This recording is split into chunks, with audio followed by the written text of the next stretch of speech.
In this lesson, we're going to start looking at probability distributions. Probability distributions are going to be the basis of a number of different distributions that we're going to talk about through the semester. We've already seen a couple of these. For example, we've seen a uniform distribution. We've seen a normal distribution. The probability distribution is basically the basis underneath any of those other distributions. Now, what is a probability distribution?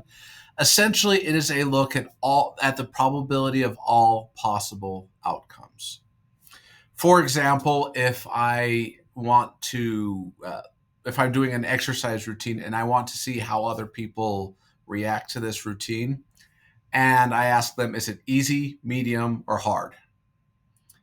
And I get an answer. I get 20% that say it's medium, 20% that say it's easy, 50% that say it's medium, 30% say it's hard.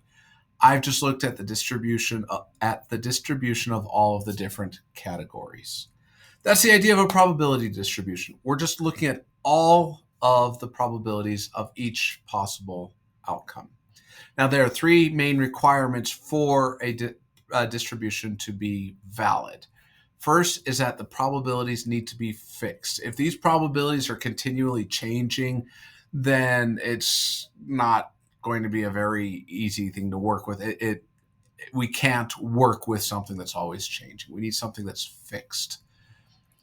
Second requirement for a probability distribution is that all the numbers need to be between 0 and 1.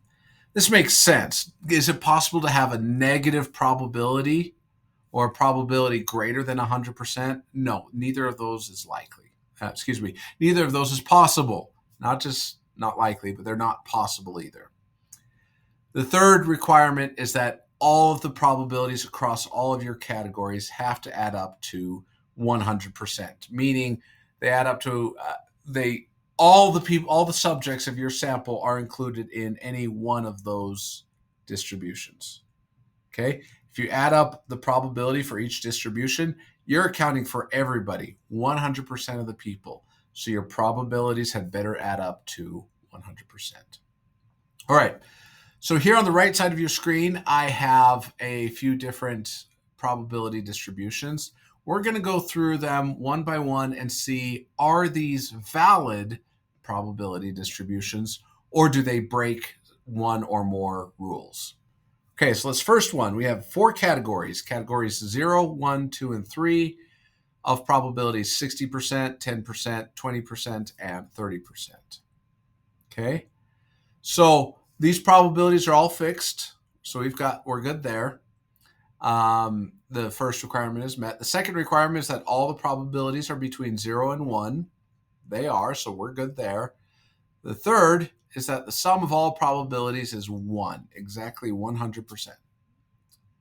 So if we add 0.6 to 0.1 to 0.2 to 0.3, we get 1.2. Now 100% has to be exactly 1.0.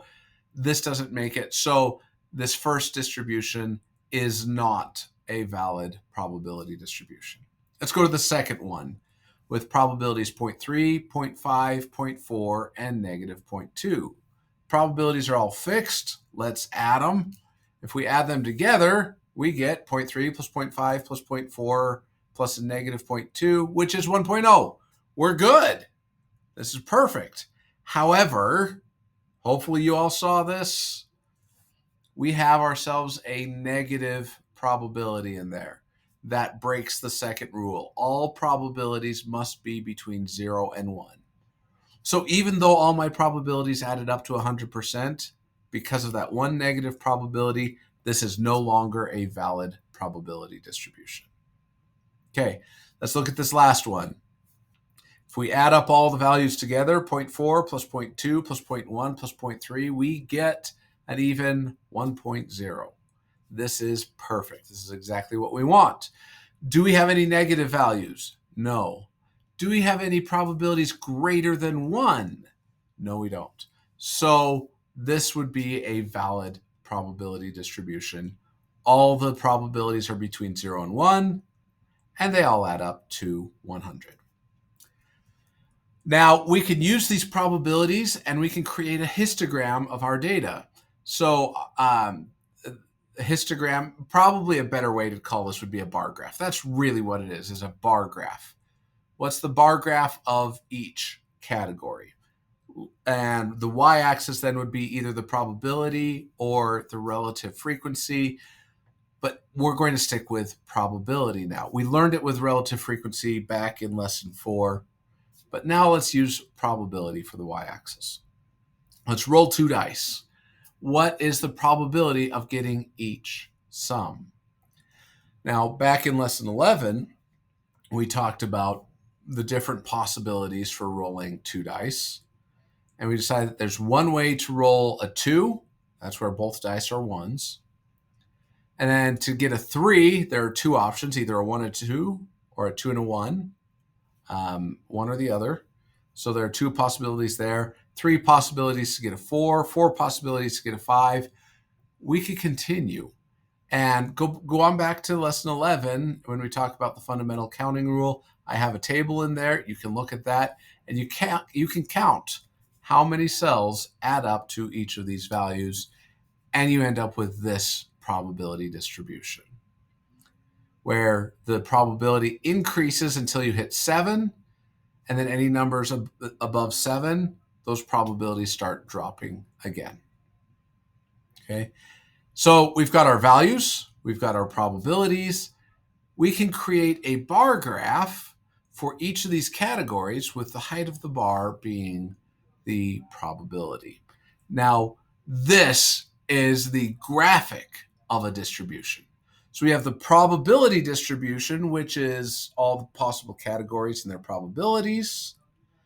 Throw in a bar graph or a histogram, and eventually we're going to start depicting this with a line as well.